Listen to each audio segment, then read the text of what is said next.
अभी तो जिंदगी शुरू भी नहीं हुई, अब सुनो तुम, चलो।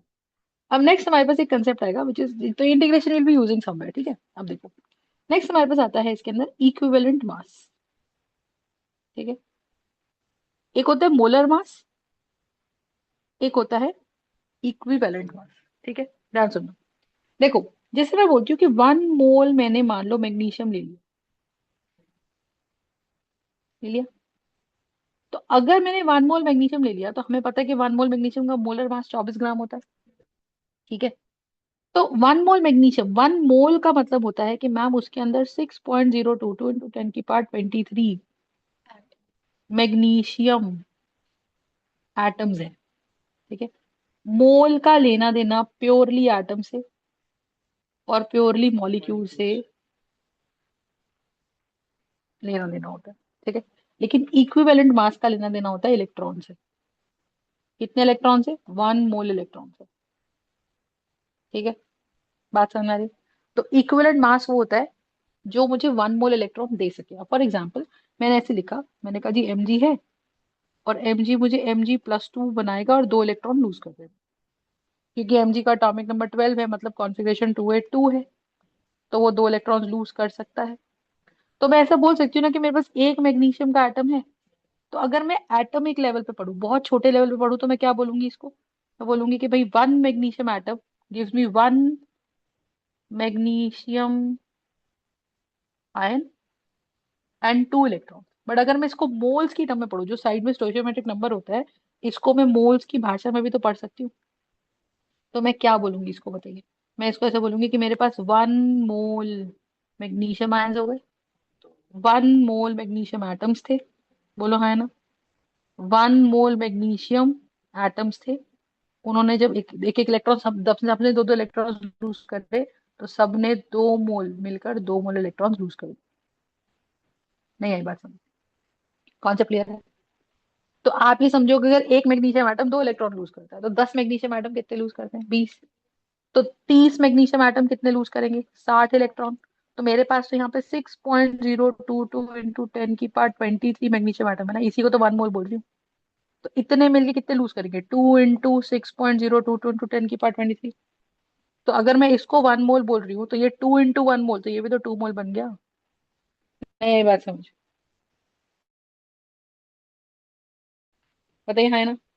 तो the idea here is what, just tell me, the idea here is what, just tell me, कि मैम अगर हमारे पास इस तरीके से ये सिस्टम है, तो ये 1 मोल है, और 1 मोल से कितने बन जाएंगे? 2 मोल, ठीक है।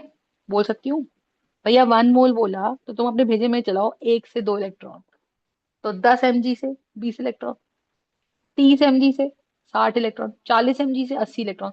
तो जितने इसके एटम्स है उससे डबल इलेक्ट्रॉन निकल रहे हैं कि नहीं निकल रहे? तो 1 मोल का मतलब मेरे पास 6.022 टू 10 की पावर 23 मैग्नीशियम एटम्स है, हर एक 2-2 इलेक्ट्रॉन रिलीज कर रहा है। तो कितने इलेक्ट्रॉन निकलेंगे? 2 इंटू 6.022 टू 10 की पावर 23। पर मैं 6.022 इंटू 10 की पावर 23 को इतनी बड़ी वैल्यू बार बार क्यों लिखूं जब इसका नाम 1 मोल है? तो 2 इंटू 1 मोल, डबल ऑफ 1 मोल क्या होता है? 2 मोल। तो मेरे पास बेसिकली ऐसे बोले ना हम लोग, कि मेरे पास अगर mg है, तो ये मुझे टूट कर mg+2 देगा और 2 इलेक्ट्रॉन्स देगा।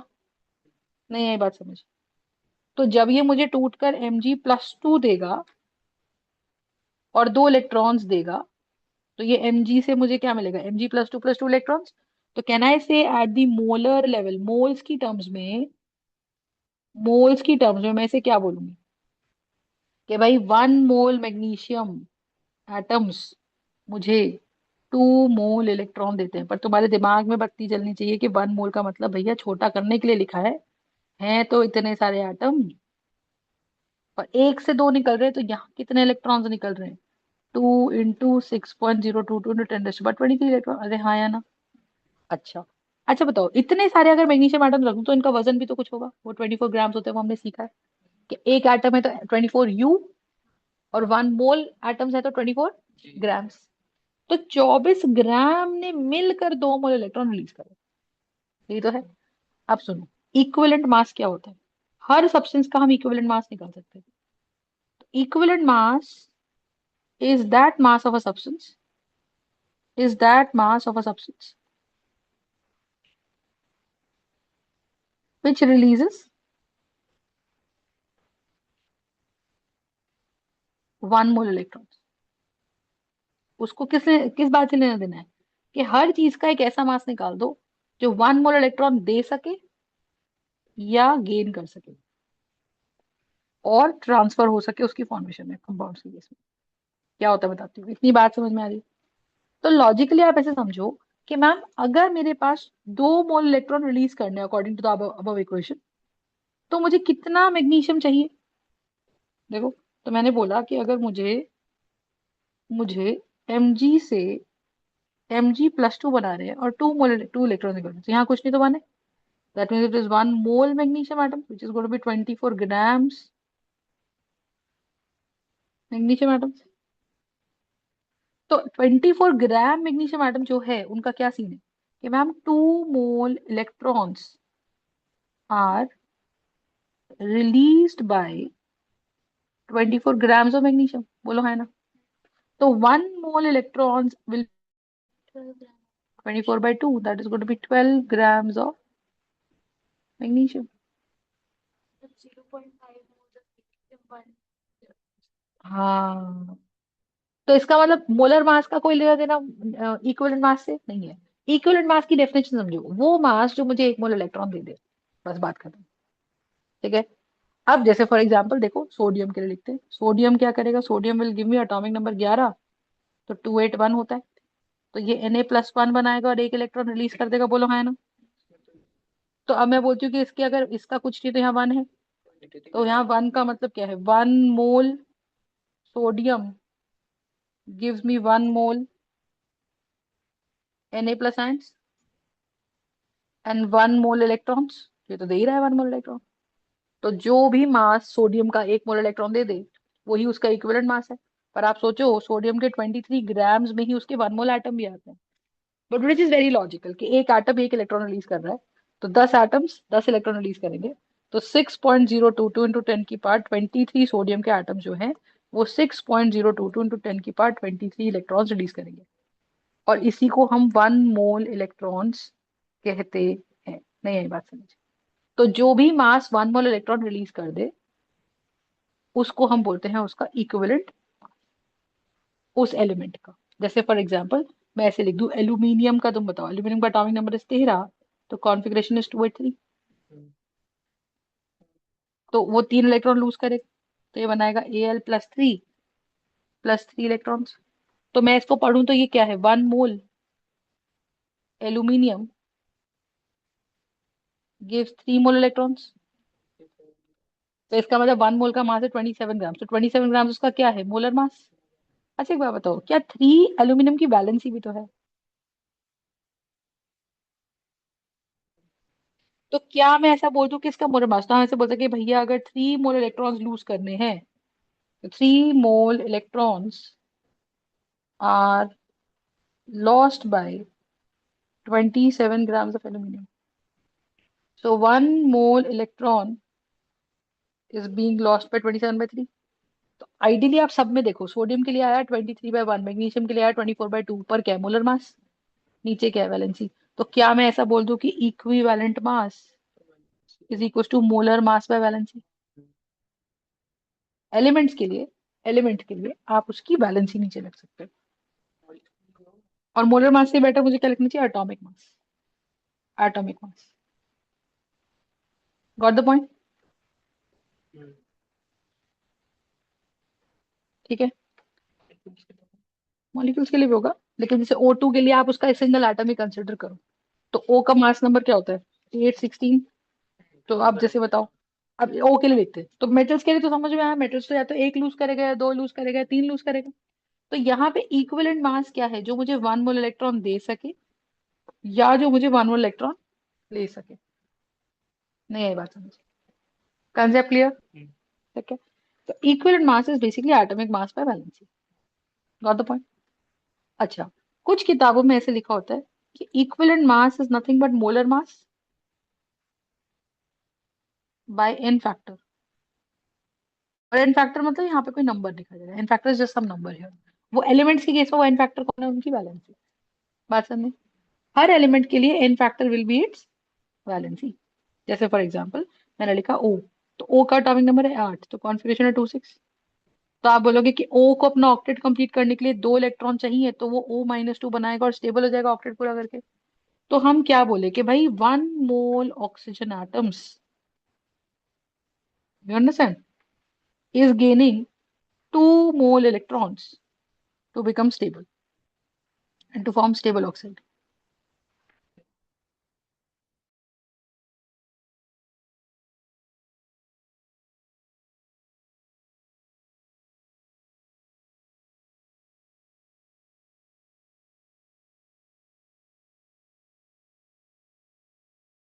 तो हम क्या बोलेंगे, हम बोलेंगे कि भाई देखो 16 ग्राम ऑक्सीजन ने क्या करा है, 16 gram oxygen requires 2 mole electron. और हमारा क्या है इक्विवेलेंट मास का डेफिनेशन, जो 1 मोल इलेक्ट्रॉन दे सके या जो 1 मोल इलेक्ट्रॉन ले सके। Are we understanding this part? Is this part clear और नॉट?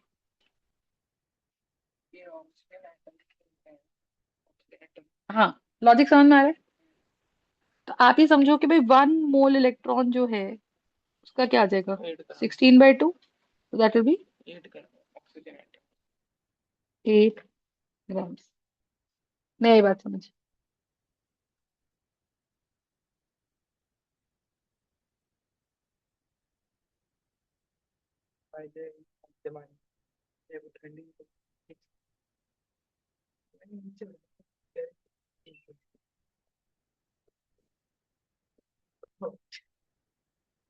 ठीक है, इज इट क्लियर?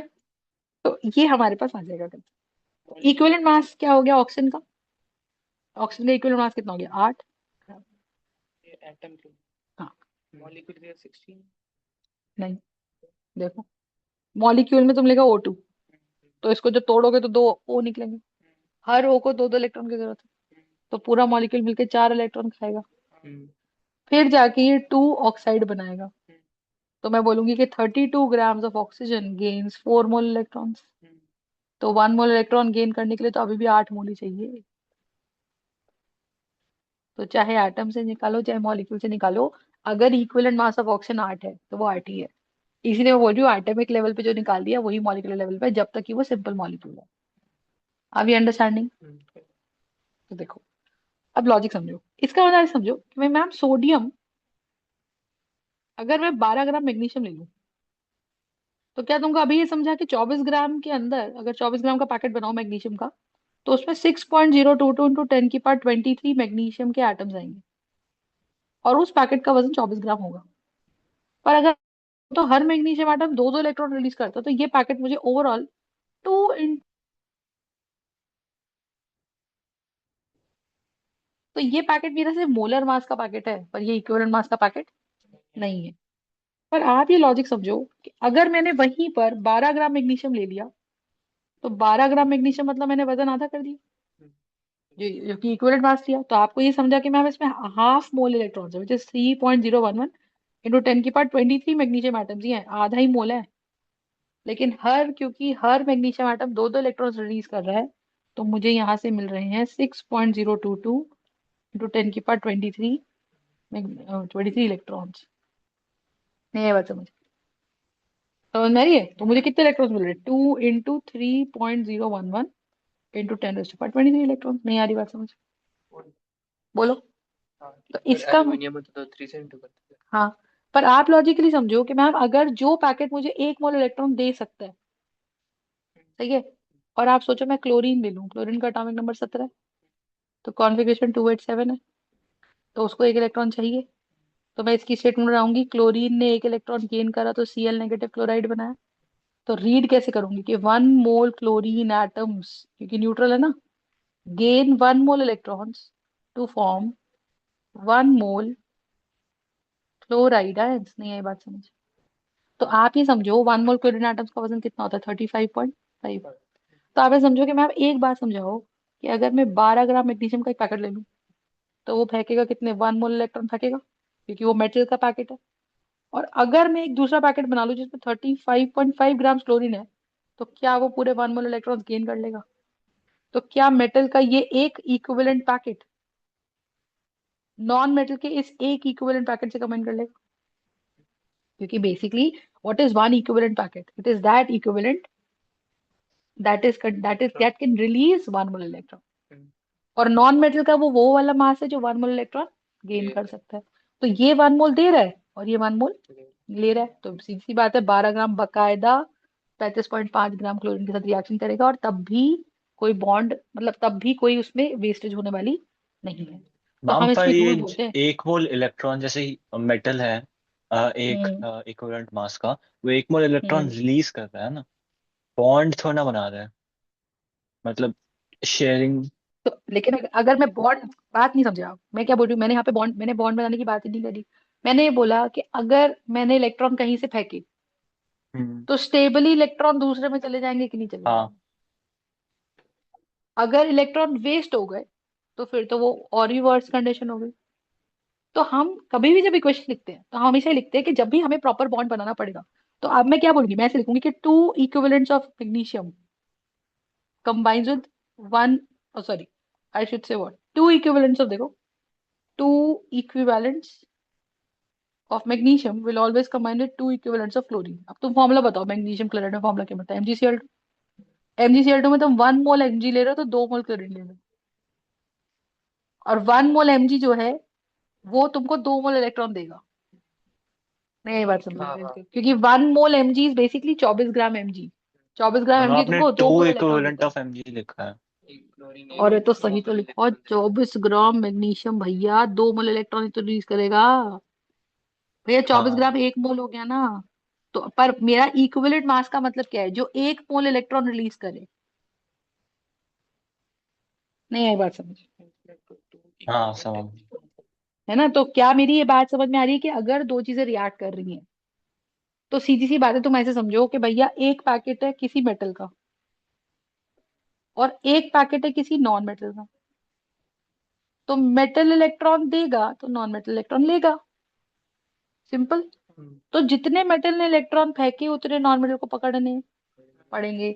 और अगर मेरा मेटल 1 मोल इलेक्ट्रॉन फेंक रहा है तो जो भी इसमें मास आएगा वो उसका क्या मास कहलाया जाएगा? इक्विवेलेंट मास, जो भी आएगा। और ऐसा नहीं है, और इसके अंदर जो भी आएगा वो इसका इक्विवेलेंट मास है, वो equivalent mass of non metal 2 है। इक्विवेलेंट मास क्या था? मेटल का वो मास या किसी भी सब्सटेंस का वो मास जो 1 मोल इलेक्ट्रॉन दे सके, यही तो निकाल रहे हैं। तो अगर किसी एक, ऐसे समझो, ऐसे समझो कि अगर मैं ऐसे बोलूं कि भैया मेरे पास 24 ग्राम मैग्नीशियम है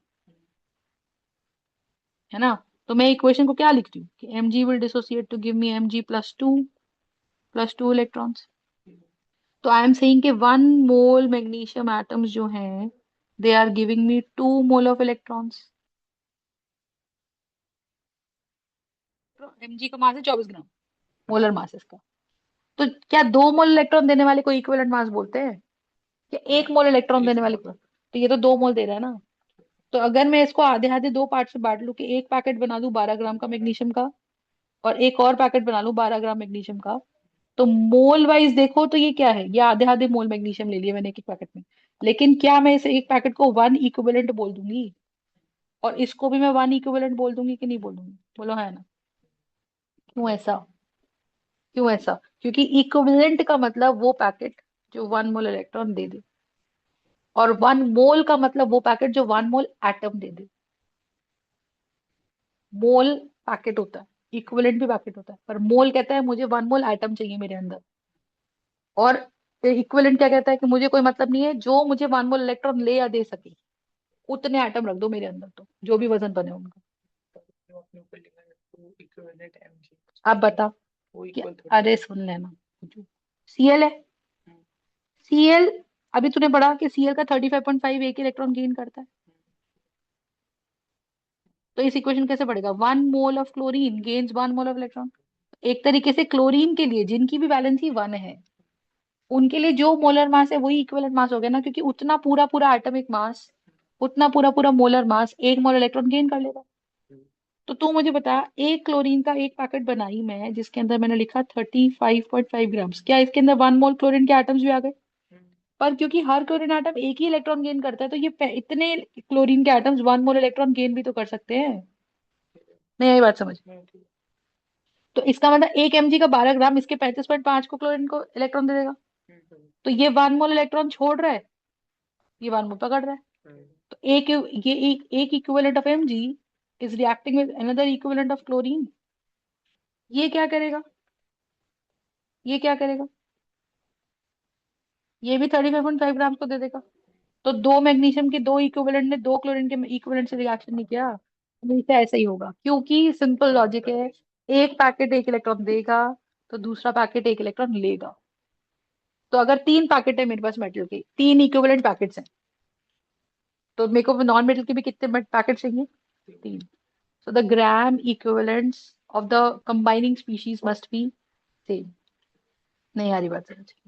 तो अगर मैं रैंडम कोई भी इक्वेशन बनाऊं तो मैं लिखूंगी A+B गिव्स मी C+D। तो मुझे ये पता है कि मैम यहाँ रिएक्शन ए और बी के बीच में हो रहा है। तो हमेशा हमेशा जब भी, तो मुझे ये पता है कि ये दोनों मेरे ए और बी मेरे कौन है, रिएक्टेंट्स हैं, और सी और डी मेरे कौन है,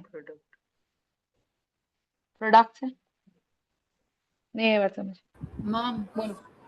हाँ जी। मैम आपने बोला कि एमजी को हमने आधा कर दिया 12 ग्राम्स, तो फिर 12 ग्राम्स भी तो दो हाँ, इलेक्ट्रॉन ही देंगे। पर टोटल इलेक्ट्रॉन 12 ग्राम में से कितना निकलेगा बच्चे? अगर तू 12 ग्राम बोलती है तो उसके मोल्स निकाल जरा, मोल्स निकाल। 12 ग्राम को तू लिखा given mass by molar mass कर रही है, तो this is basically half a mole. Half mole में एटम्स कितने हैं बेटा? इतने मैग्नीशियम के एटम्स है, जिसको तू काट 3.011 इंटू 10 की पावर 23 मैग्नीशियम एटम्स आएंगे। हर मैग्नीशियम एटम दो इलेक्ट्रॉन लूज कर रहा है, तो 3.011 इंटू 10 की पावर 23 मैग्नीशियम एटम्स कितने इलेक्ट्रॉन देंगे तेरे को? हर मैग्नीशियम एटम दो दो इलेक्ट्रॉन लूज कर रहा है, तो जितने मैग्नीशियम है उसके डबल इलेक्ट्रॉन देंगे ना, एक से दो इलेक्ट्रॉन आ रहे हैं। तो 3.011 से कितने इलेक्ट्रॉन आ जाएंगे बेटा? तो 6.022 इंटू 10 की पावर 23 इलेक्ट्रॉन आ गए ना, यही तो 1 मोल इलेक्ट्रॉन है। तो 12 ग्राम मैग्नीशियम मास वाइज वो 12 ग्राम है, पर एटम वाइज वो आधा मोल है, 3.011 इंटू 10 की पावर 23। नहीं आ रही बात समझ? Okay ma'am. Got the point. तो इक्विवेलेंट मास का बेसिक फंडा, जो 1 मोल इलेक्ट्रॉन दे सके या 1 मोल इलेक्ट्रॉन ले सके, कॉमन सेंस है, ठीक है। इससे इजीएस्ट कंसेप्ट नहीं आएगा ये, ठीक है। अब सुनो, तो क्या मुझे ये समझ में आ गया, क्या मुझे इतना समझ में आया, लॉजिक क्लियर? तो आप ये मुझे बताओ कि 12 ग्राम मैग्नीशियम का जो भी ये बना मेरे पास, उसमें ठीक है जो भी था ये कहाँ नहीं। हाँ, तो मान लो मेरे पास कोई रैंडम एक इक्वेशन है, ठीक है। If I have this random equation जो मुझे कहती है A+B गिव्स मी C+D।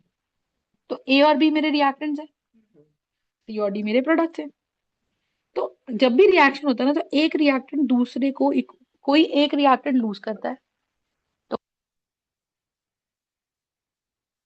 मुझे नहीं पता इक्वेशन बैलेंस, कोई बहुत गंदी सी लंबी सी इक्वेशन दे दूं और मुझे वो बैलेंस करनी नहीं आ रही, फिर क्या लिखोगे? पर एक बात कंफर्म है कि भाई जितने number of gram equivalent packets लगेंगे मेरे ए के, क्या वो बराबर होंगे कितने? That should be equal to gram equivalent packets of B. क्योंकि अगर ए इलेक्ट्रॉन 4 मोल दे रहा है तो इसका मतलब मेरे पास 4 पैकेट्स हुए होंगे ए के। हर 1 मोल देने वाला एक पैकेट है, उसको तुम क्या नाम से जानते हो? ग्राम इक्विवेलेंट, ठीक है। और हर 1 मोल पकड़ने वाला भी एक पैकेट है, उसको भी तुम किस नाम जानते हो? Gram equivalent. पर ग्राम इक्विवेलेंट दोनों प्रकार के हो सकते हैं। नॉन मेटल के लिए वो मेटल्स है जो इलेक्ट्रॉन ले रहे हैं, और मेटल्स के लिए वो पैकेट है जो 1 मोल इलेक्ट्रॉन दे रहे हैं। तो 1 मोल पैकेट मेटल का 1 मोल नॉन मेटल के साथ रिएक्शन कर लेगा ना, कि भाई मैं 1 मोल इलेक्ट्रॉन दे रहा हूँ, तू 1 मोल पकड़ ले। तो जो पैकेट 1 मोल इलेक्ट्रॉन ले सकता है या दे सकता है, वो ग्राम इक्विवेलेंट कहलाया जाता है। और वो पैकेट जो 1 मोल एटम दे सकता है, वो 1 मोल कहलाया जाता है। वो पैकेट का नाम मोल है, वो एटम से लेना देना है उसका। नहीं आ रही बात समझ? ठीक है। तो हमेशा याद रखना कि number of gram equivalents of product A must be equal to the number of gram equivalents of product B. और उससे कितने पैकेट्स बनेंगे? ऐसे पैकेट सी के बनेंगे जो 1 मोल इलेक्ट्रॉन, सोचो अगर रिएक्शन उल्टा करने लग जाए, सोचो सी और डी में, तो फिर सी देगा या डी लेगा? कोई एक, अगर सी और डी को रिएक्टेंट बना दिया जाए, तो फिर रिएक्टेंट में दो रिएक्टेंट है, तो एक दे रहा है और एक ले रहा है। तो या तो डी दे रहा है तो सी ले रहा है, या सी दे रहा है तो डी ले रहा है, यानी कि इनके पैकेट भी सेम होने चाहिए। तो इसका मतलब किसी भी क्वेश्चन में number of gram equivalent packets of A must be equal to gram equivalent packets of B. must be equals to number of gram equivalent packets of C must be equals to number of gram equivalent packets of D. नहीं आई बात समझ? अगर बिना balancing, हाँ, तो मुझे ये कंसेप्ट क्यों पढ़ाया जाता है कि जब हम धीरे धीरे और कॉम्प्लेक्स केमिस्ट्री आती है तो हमारे पास ऐसी इक्वेशंस डेफिनेटली आएंगी जिनको एकदम से बैलेंस करना आसान नहीं है, बट एक बात कंफर्म है कि हम उनके ग्राम इक्विवेलेंट तो बड़े आराम से निकाल सकते हैं। सोचो, अब ऐसे सोचो कि 12 ग्राम मैग्नीशियम का जब तुमने एक पैकेट बनाया ना, तो तुमको लॉजिक से समझा कि मैम ये मुझे 1 मोल इलेक्ट्रॉन निकाल के देगा, ये मुझे क्या देगा, 1 मोल इलेक्ट्रॉन निकाल के देगा। मेरे पास 60 ग्राम मैग्नीशियम पड़ा है, बताओ मैं ऐसे कितने पैकेट बना सकती हूँ? 5। तो तुमने क्या किया, तुमने किया गिवन मास डिवाइडेड बाय एक पैकेट का जो मास होता है उसे क्या बोलते हैं, इक्विवेलेंट मास। नहीं ये बात समझ? तो given mass by equivalent mass gives me number of gram equivalent. नहीं ये बात समझ? तो मैं क्या लिखूंगी, number of gram equivalents is going to be equals to what, given mass in the question, given mass तो कुछ भी हो सकता है, डिवाइडेड बाय मैं क्या निकालने की कोशिश कर रही हूँ, ऐसे पैकेट जो मुझे हर पैकेट कितने मोल्स इलेक्ट्रॉन देगा, मैं 1 मोल इलेक्ट्रॉन देगा, मैं ऐसे पैकेट्स का नंबर निकालने की कोशिश कर रही हूँ। और सोचो मेरे पास 120 ग्राम मैग्नीशियम होता तो मैं कितने ग्राम इक्विवेलेंट पैकेट होते, 10। और कितने मोल होते, 5, क्योंकि मोल का लेना देना है, 1 मोल एटम होते पूरे उस पैकेट में। तो मेरे को फिर एक पैकेट में, अगर तो यहां मैं लिखूंगी इक्विवेलेंट मास। आई बात समझ के नहीं? Is it clear? बोलो। So given mass by equal mass, सुनो अब मेरे पास मान लो 120 ग्राम मैग्नीशियम है और मुझे इक्विवेलेंट निकालना है, तो हर पैकेट में 12 ग्राम भर दो मैग्नीशियम का तो 1 मोल इलेक्ट्रॉन देना शुरू कर देगा। तो 120 ग्राम को जब तू बांटना शुरू करेगा तो ऐसे कितने पैकेट बना सकते हैं, 10। तो तूने क्या किया, 120 डिवाइडेड बाय 12, तो 120 गिवन मास और इक्विवेलेंट मास कौन था, 12। अब लेकिन मैं बोल रही हूँ कि अगर तू मोल्स बना, तो मोल्स का मतलब मोल्स का लेना देना है कि भैया 1 मोल में 6.022 टू 10⁻23 मैग्नीशियम एटम्स होते हैं, बोलो है ना? आई बात समझ? तो 1 मोल में 6.022 टू 10⁻23 मैग्नीशियम एटम्स होते हैं। तो इसका मतलब 24 ग्राम मैग्नीशियम भरना पड़ेगा ना मुझे, क्योंकि 24 ग्राम ही तो मोलर मास, मोलर मास मतलब 24 ग्राम एक में भरेंगे तो ऐसे 5 पैकेट बनेंगे। तो क्या मोल्स का बिल्कुल नेचर अलग है और इक्विवेलेंट का नेचर अलग है? नहीं है बात समझ? आगे तो हम क्या लिखेंगे, हम लिखेंगे कि जितने मोल्स बनेंगे उसको मैं उसके वैलेंसी से मल्टीप्लाई कर दूं तो मुझे number of gram equivalent packets मिल जाएंगे। तो देखो 5 मोल इंटू 2,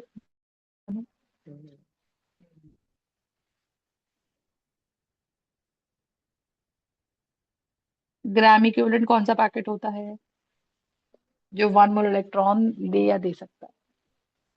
मोल्स क्या होते हैं, वो पैकेट जो 1 मोल एटम या 1 मोल मॉलिक्यूल अपने अंदर भर सकते हैं। तो उस मोल का mass molar mass, gram equivalent का मास, पैकेट का नाम ग्राम इक्विवेलेंट है तो ग्राम इक्विवेलेंट का मास, इक्विवेलेंट का मास, मास ग्राम इक्विवेलेंट मास, मोल का मास मोलर मास, तो ग्राम इक्विवेलेंट का मास ग्राम इक्विवेलेंट मास। नहीं है बात समझ? थोड़ा सा ट्रिकी कंसेप्ट है, बट अगर तुमको ये भेजे में घुसता है तो आप ये देखो ग्रेजुअली। तो मुझे इतना समझ आ गया कि 8 ग्राम ऑक्सीजन भी 1 मोल इलेक्ट्रॉन ले सकता है और 35.5 ग्राम क्लोरीन भी 1 मोल इलेक्ट्रॉन ले सकता है। सोचो, सही बात है। अब जैसे तुम नाइट्रोजन के लिए लिखो, तो तुम लिखोगे नाइट्रोजन का एटॉमिक नंबर जो भी है 7, मास नंबर इज 14। तो इसका एटॉमिक नंबर 7 है तो कॉन्फिगरेशन 2 5 है, तो it is going to gain 3 electrons.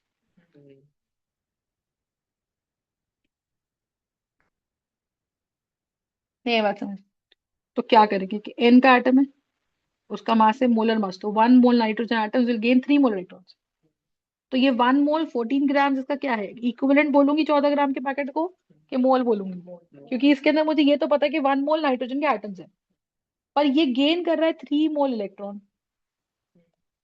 तो मैं क्या बोलूंगी, 3 मोल इलेक्ट्रॉन गेन करने वाला पैकेट है 14 ग्राम का, पर मुझे तो वो पैकेट चाहिए जो 1 मोल इलेक्ट्रॉन गेन कर ले, दैट इज 14/3। तो अगर मैं एक ऐसा पैकेट बना दूं तो क्या 1 मोल के 3 टुकड़े कर दूं, बेसिकली कहने का मतलब ये है। तो moles is equal two moles into valency. Moles कितने हैं, एक ही मोल है ना, इसके अंदर 3 मल्टीप्लाई करूँ वैलेंसी तो मुझे ग्राम इक्विवेलेंट मिल जाएंगे। तो यहां से मुझे रिलेशन क्या निकलता है कि moles into valency is equal to number of gram equivalent. Gram equivalent packet है या उसका मास है?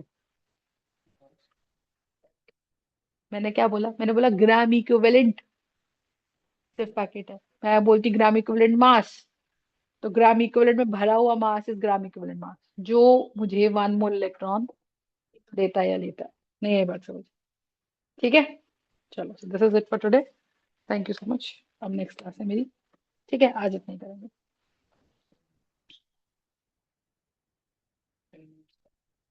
अगली क्लास में